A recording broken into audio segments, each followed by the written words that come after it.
যখন আপনি মায়ের নামে দান করবেন তখন কবরের শাস্তি বন্ধ হয়ে যাবে। ওটা ভিন্ন ধরনের ইবাদত, এত শক্তিশালী পাওয়ারফুল ইবাদত দুনিয়াতে নেই। একটা কথা চট করে মনে পড়লো, মনে রাখবেন, যে আমার কাছে সাহায্য চায় তখনই আমার মনে হয় যে ও টাকা নিয়ে যে কি করবে, খাইয়ে নেবে না, কি কাজে লাগাবে কিনা, এটা একটা মনে বলে, এভাবে হয়ে আসছে। এইটা পরে মনে রাখবেন, দান হলো সবচেয়ে শক্তিশালী ইবাদত। সালাত একটা ইবাদত, নামাজ একটা ইবাদত, রোজা একটা ইবাদত, হজ একটা ইবাদত, তাসবিহ তাহলিল একটা ইবাদত, কোরআন তেলাওয়াত একটা ইবাদত। সবচেয়ে শক্তিশালী ইবাদত কি বলেন তো? দান। সালাত আদায় করেছেন, নামাজ পড়েছেন, আপনার উপকার, মায়ের কোনো লাভ হবে না, কবরে আছে।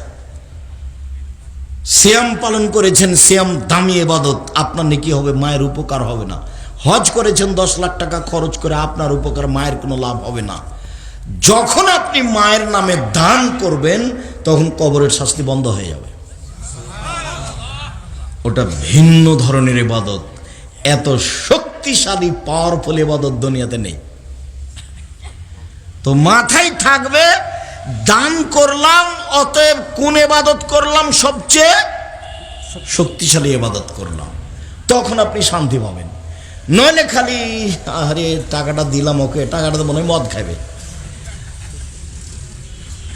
এই দিক পরে। আগে মাথায় রাখতে হবে যে দান ইবাদতের জগতে শক্তিশালী দান।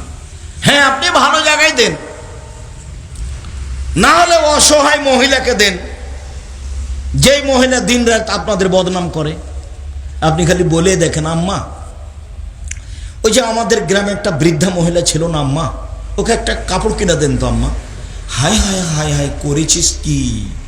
দিন রাত খালি তোরকে বদনাম করে, ওকে কাপড় দিব? এখন আপনি কি বলবেন?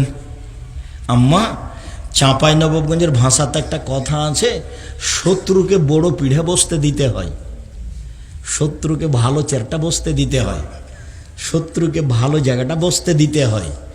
অতএব ওই গ্রাম্য চাচি আমাদের বদনাম করে, করুক, আপনি আগামীকাল সন্ধ্যা হতে হতে একটা কাপড় দিবেন তাকে। দানের সবচেয়ে ভালো পথ পানির ব্যবস্থা, দানের সবচেয়ে ভালো পথ কাপড়ের ব্যবস্থা করা।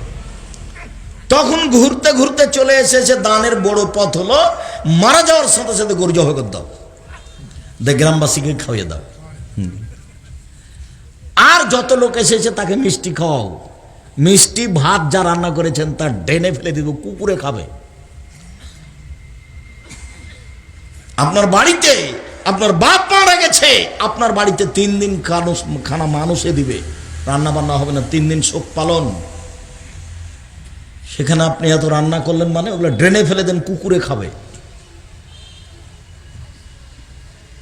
আমি আব্দুর রাজ্জাক বিন ইউসুফ, আপনাকে হিসাব করে আমাকে কথা বলা লাগে না।